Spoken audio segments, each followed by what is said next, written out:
everyone. Thank you guys for continuing to tune into Once a Lawyer. Today we have two really determined individuals who appended convention and blazed a whole new trail in parts that people didn't think were possible. Raghav Chakravarthy and Sachin Ravi both graduated from Symbiosis Law School, Pune, and worked with banking giant ICICI in their initial years as lawyers. Bitten by the quizzing bug throughout their life and being seasoned quizzers and quizmasters to boot, they put down those laptops and picked up mics, clipboards, and score sheets instead. In 2014, Sachin and Raghav quit ICICI and founded Walnut Knowledge Solutions. Walnut Knowledge Solutions has been a pioneer in the quizzing space, having engaged over 150,000 plus adults and children across the country over the last 10 years.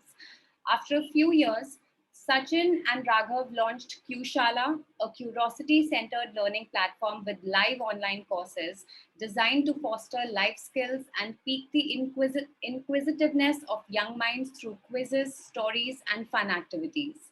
Qshala has also recently been funded by Zerodha-backed Rain Matter, Capital for Expansion and Growth.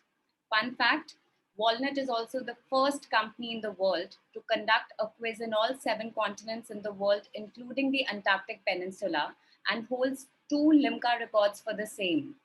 Guys, we have to start here. Antarctica, how did that happen? Do you want to take that? Yeah, okay. Thanks, Nitika and Michael, for this opportunity. Great to be part of this podcast. I just wanted to kind of, in terms of the Antarctica Peninsula quiz that we conducted, it happened because one of our early team members, Shubhadeep Jash, was part of this expedition called the 2041 expedition, which is to Antarctica and really to bring awareness on the Antarctic Peninsula. And when he was part of that expedition, he conducted a quiz on behalf of Walnut. And for all the delegates who were part of it, who were public policy professionals, delegates from across the world.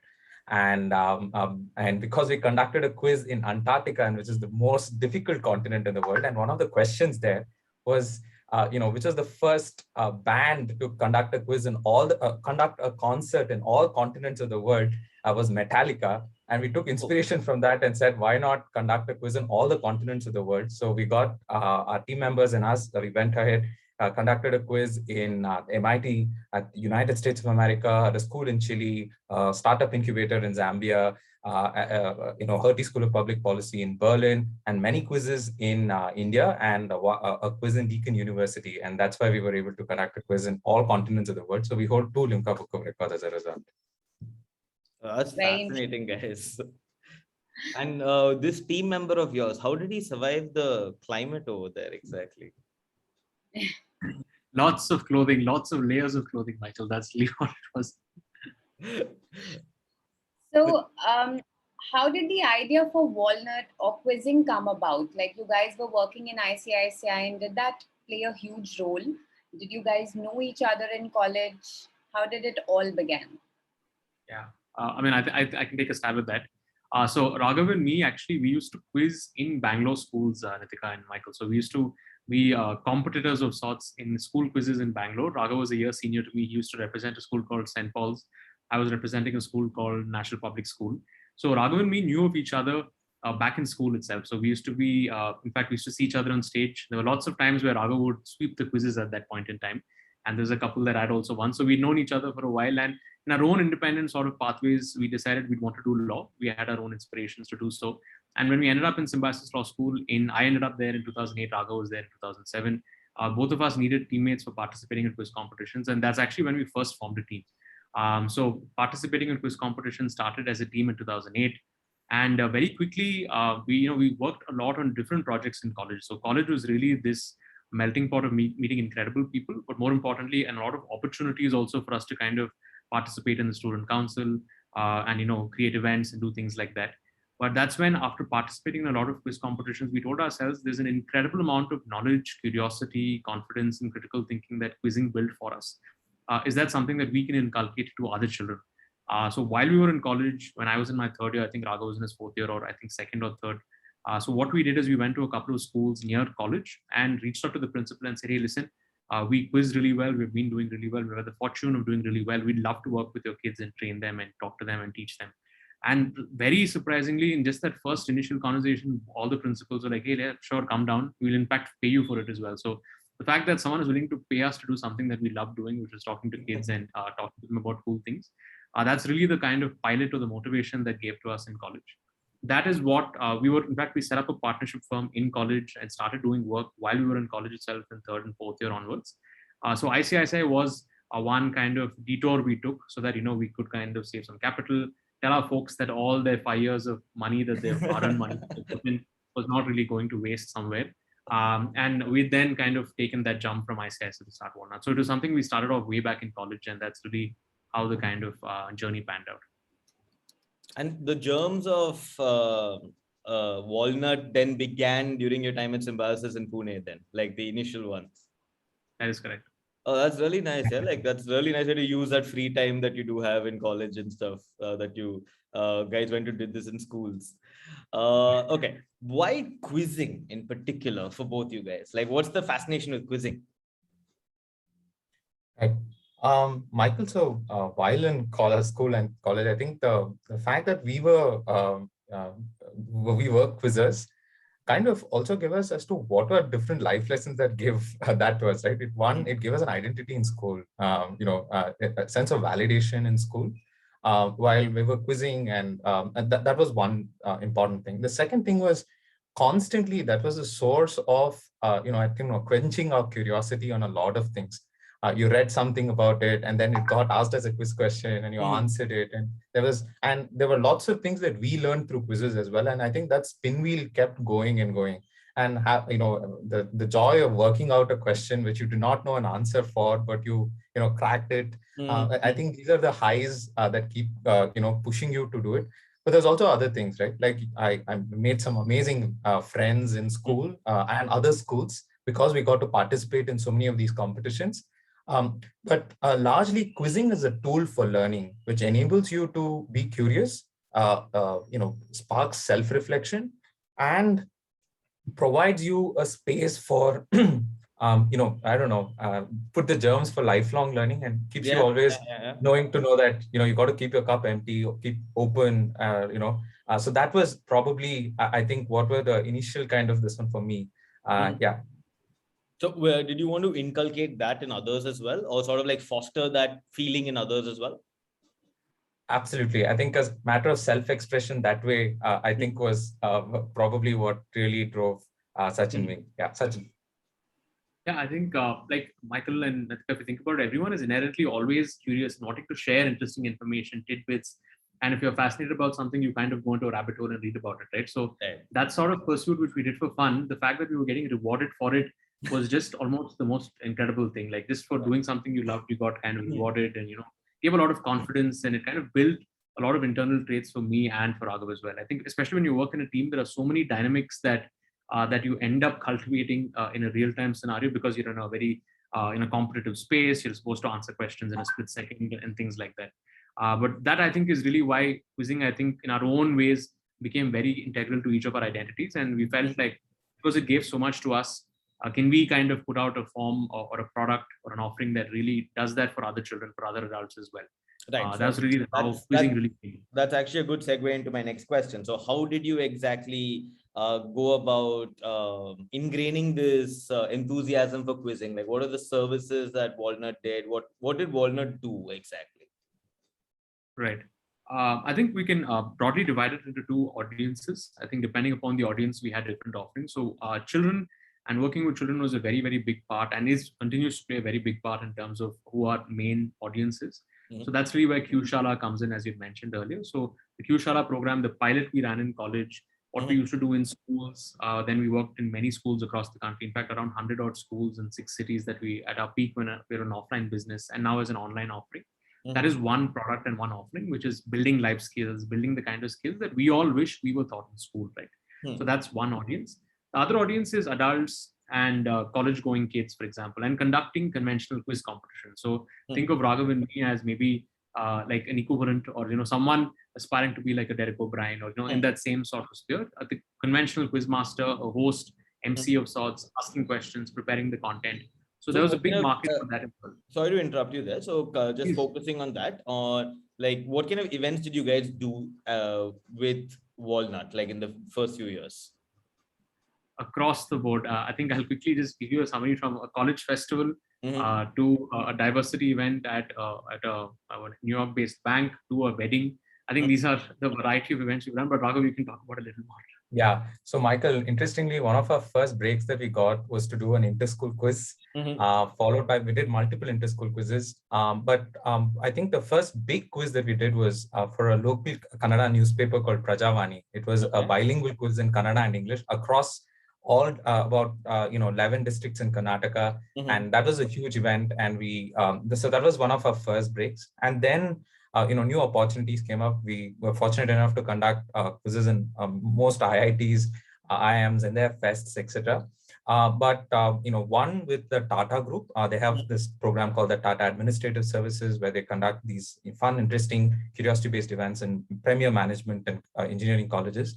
One thing very close to our heart is also something back to our roots. We do this for Center for Law and Policy Research on Constitutional Law and History and Politics. It's called Conquest. It's in its actually fifth year, where we bring interesting questions to really engage college students on civic issues, constitutional history, and law and politics.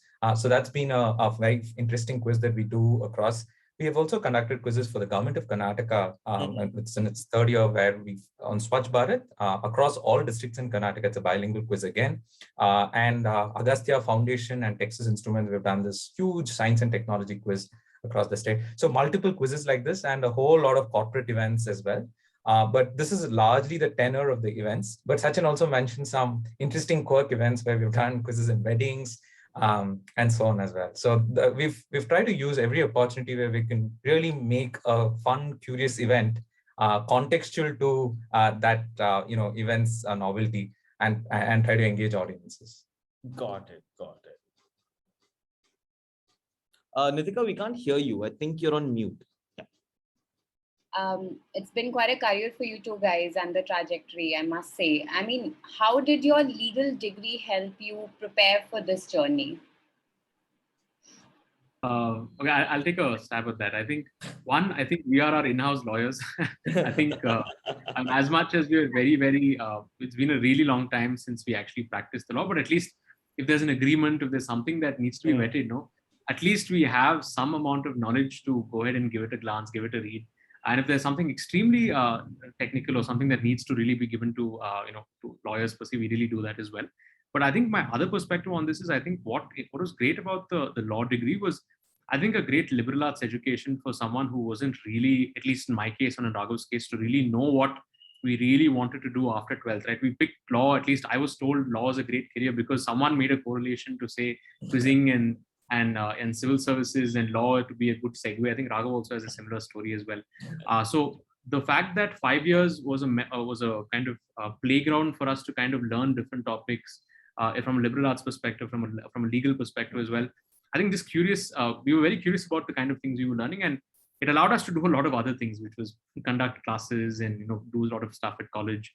And I think just the fact that we had 5 years and we learned a lot of cool things, I think that was really the benefit of the degree that we ended up getting. I think just one more thing would be a counter perspective of unlearning as well, because as a lawyer, you're constantly looking at mitigating risks, right? Legal risks and so on. But as an entrepreneur, you have to constantly take calculated risks, right? So, and I think there has also been that shift from being very at least thinking of risk in those terms, to saying, hey, keep trying new things. Right. So there's that unlearning also from just the legal side of it, because relationships matter more than small legal clauses sometimes, right? So those kind of also have been some kind of unlearning for us in the way we've gone ahead after the legal education. Got it. And so you guys are friends. You guys work together as part of the same quiz team as well. You'll quiz together. And now you all work together. While in a lot of ways, that would be awesome because, it's always nice to work with someone you know well. but it's also precarious to work with someone who's also a really good friend, right? So how do you guys balance that out? No, it's a joke at office, Michael and Nitika. So I think we're called work Huh? husbands. Colleagues make fun of us because we've known each other for as long as we Mhm, have, right? So 13 years, 13 years of really working together. mhm, I think the fact that I think both of us, I'd like to believe we have seen all sides of how either of us can respond, behave, mhm. and work in any kind of situation, right? And I think what's kept us going is the fact that at the core of why we're doing what we're doing is fairly central, right? And we know that, okay, this is the goal, this is the mission that we have. So even if perspectives don't necessarily match, even if the approach doesn't necessarily match, we know that ultimately we want to get to the same place. And I think that sort of thing has kept us going. And of course, we have different ways of looking at it, Sure. disagreements and also at the other end, create moments as well. But I think that's really the way I think we've made it work for 13 years and continue to do so. I'd like to believe. We'll get into the dynamics of how you guys work in a little bit. All right. Nitika, yeah, you had a question. Yes. Um, so, Sachin and Raghav, if a law student had second thoughts about practicing law and came to you for counseling, what would you tell them? Where you are currently right now? I think Raghav, you should go. So this is Ah, again the person practicing. I mean, studying law or practicing. What was that again? Can you clarify that again? Studying law, like is about to graduate as such. Okay. In college. In college, like about to graduate. right. So from my advice would be um, to at least in college to do as many co-curricular, extracurricular activities, organize stuff, be with teams, put yourself out there, organizing events, I think has like a huge life experiences for us, at least organizing a college fest Simba, really being part of the college teams and really pulling off such a huge event for us give us such a huge self-confidence to be able to take up new projects and so on. So I would say organize events, take up as many internships, because one, it'll give you that exposure. Second, it helps you to eliminate things that you're sure you know that you're not enjoying, Yeah. right? So be open to doing as many internships and variety of experiences. Third, is also to build great friendships, right? Like, so I think network in college really plays an important part. And when you in college, at least the first 2 years, it takes time for you to really get to know your seniors and so on. But that truly, like I would say, fests that we've attended, from Moodai to Malhar to many other fests in college, has truly built very strong bonds, even moods with teams, right? Deeper relationship with friends, that's also caused quite a bit of things. So I would say these broadly would be my this one. So a variety of experiences really would enable you to make a choice of where your, that holy trinity of what you love doing, what people are willing to pay for, and what is good for the world, like which gives you meaning, right? Like, so the ikigai, I mean, if you're in pursuit of that, and if you're able to explore that, or in your path to that, I think that's good enough. I feel that's important. Yeah, and I think trying. So I think where I learned as much of the law as I did in college was actually on account of internships that we did, and also moot court competition. So both of these two things really helped me learn a lot about what I liked and did not like in terms of law. And for anybody out there, I think the best way to learn is to experience something. So do as many internships as you can. And again, there isn't none of these things are very irreversible, right? So even if you were to go work somewhere and you don't necessarily enjoy it, there's always another option for you to consider. But I think trying something, experiencing it for oneself, and then making a decision versus listening as much to what Raghav and me say, I think they should really explore things and see for themselves what is it that really motivates them and what keeps them going. So that I would think experiences as many as possible, whether at college or even internships and work, is what I would maybe Don't get suggest. straitjacketed into the whole grades Yeah. and college thing only, right? Right. That's essentially the idea. And there's always this conventional knowledge everybody tells you, right? From the moment you're in college, Acha, these are the things you do a CA, CS, whatever, all those things. So you listen to that, of course, and do what you want. But I think as long as you're doing it yourself and realizing whether you like it or not, I think it's more important. Okay. And what is it about? Well, like, what are you guys planning with Qshala next for the next coming year? Like, what's one thing you guys are really excited about? Raghav, we can talk about the family quiz in. Yeah, so Michael and Nitika, we've been experimenting with multiple ways to really get explore how quizzing builds human bonds, right? And I think that's one more thing that we're doing. And one experiment that's really gone out was a family quiz that we started during the pandemic. And today it's one of India's largest family quizzes, where every week we have, over 300 to 400 families coming on a Zoom call and participating in a quiz. And it's reached out to close to about 30,000 families across. So we are trying to explore how, through a product, and through interest-based quizzes, there could be ways to learn and build stronger bonds between team members, between families, and so on. So that's one product that we're truly, kind of very excited about. And we think that it has use cases and we think that any platform tomorrow would like to educate, empathize, entertain, and educate, educate its audiences. And we're working on a product which could do that. So that's just one, tech product that we're working on, and we're quite excited about its use cases in different scenarios. So that's one thing that we are gung-ho about. And another product that we are working on is, as Sachin mentioned, one of our visions also was to, in school, really look at bringing out skills which are not taught in school, like inverse of a school, and you wish you were taught in school. Yeah. And for us, financial literacy comes very strong up there. And most of us, when we have, we wish we were taught in many money habits that we are doing. So we are working on a small pilot in that regard as well. So those are two big projects that we are presently kind of pursuing. So if I could sum it up or summarize it, I would say there's one angle that's basically fostering relationships between people through the medium of quizzing. And the other one is where you're imparting life skills through quizzing again, and very practical skills, I'm guessing, on this front. Absolutely. Yeah, that's the focus. Yeah. Absolutely. That's pretty incredible, guys. And we definitely look forward to seeing, what comes up over the next year and a half with both of these avenues. So we have one final round for you guys. All right. So we're going to ask a series of questions now. All right. Rapid fire questions per se. Okay. And you guys have to answer which one of you is, let's say, the more likely to have that trait. All right. Just 1 second. You guys wanted to be the quizmasters in this one, is it? Just 1 second. I can't seem to gallery. Here we go. Okay. So I'm the only one spotlighted. Is Raghav also supposed to be spotlighted, or are we doing it one after the other? Oh, no, I'm just removing the spotlight now. It's going to be a gallery view right now. So got it. Awesome. All right. So which one of you is the better one in accounting or finance? Yeah, I'm going to say Raghav. I mean, whatever we're a little good at. I think it's I think honor among thieves, right? So first amongst people, let's say Raghav is better than me in that, I would easily say, yeah.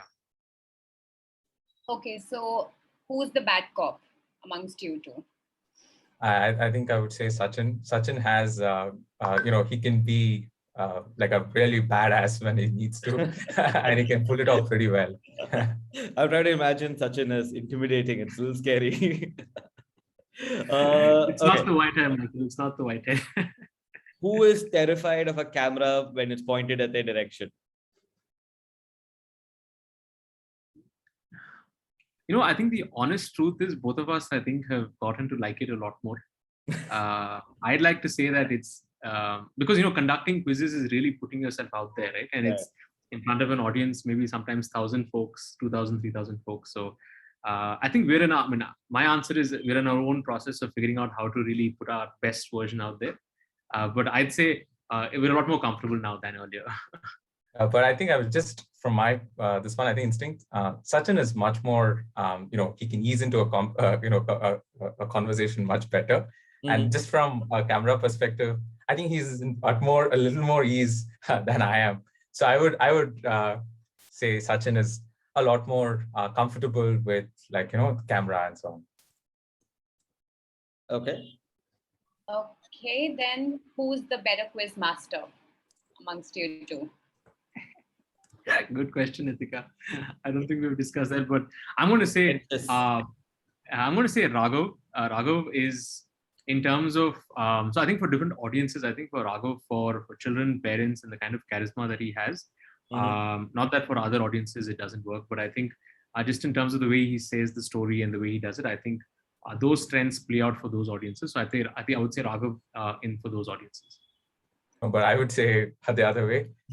He has a lot more way to break ice and bring humor into a conversation and a quiz. That really lightens up a quiz more than just being a quiz, right? So I think, yeah, so it's either, but I think Sachin has that trait to really connect with humor and break ice much more easily. So yeah, I think I would go with Sachin. And okay. Michael and Ritika must be like, these guys are just playing off each other and saying nice things about each other. Where's the drama? It's very PR stuff. Gossip? Come on, I like a little more honesty here. Did you know that Raghav thinks like that when it comes to such questions? Probably this is the first time you're hearing from Raghav. About what, Nitika? Like you're the best, you're the better quiz master, and for Raghav, he's better at financing. No, I think the finance thing we've established. I think we know that I'm not very close to it, and I run away from it as much as possible. And Raghav's the one who's tasked with dealing with it. On the quiz mastering side, I genuinely think we both have our strengths, etc., and we play to it in different audiences. So I think we're both good for different audiences, and I think it works. Okay.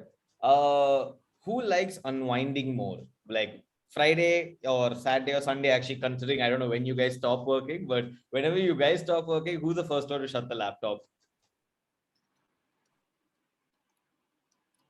Question.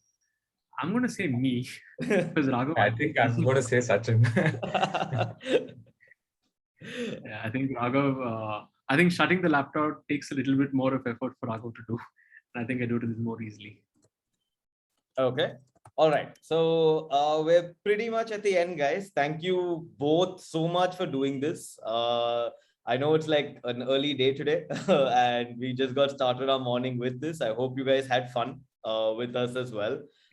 And yeah, we love learning about what all you guys have done, especially in something as I'm not going to say obscure, but I'm going to say as unfathomable as quizzing, and like taking what is a childhood recreational hobby into an actual career where you're also empowering other people to pursue that hobby. That's incredible. Yeah, like it's very rarely you hear stuff like that. This is like if someone took my love for childhood, like marbles or something, and made that a career, or carom board or something. I think that is carom career. All right. But thank you so much for doing this, guys. Really, really, we were looking forward to this, and so is our audience who's going to be watching you, the content, and the advice that you've given it to them. And especially in these times, I feel we'll do a small bit. I'm sure Walnut is already a popular name amongst the industry, but we'll do our bit in bringing it to the audience who really wants to see it right now. So thank you so much for coming here today.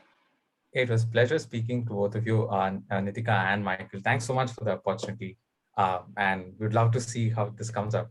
Yeah. All the best for much more interesting conversations. Yeah, love the work that you guys do. In fact, we've been working with you guys and the content and quizzing that, for many, many years. I remember the lawyer's night. I have the coaster as well on my table, tea coaster. So love the work that you guys do, and always happy to associate and do anything with you guys as well. So fingers crossed, looking forward. Thank you so much. Yeah. Look forward to working with you guys again. Take care. Thank you. Bye.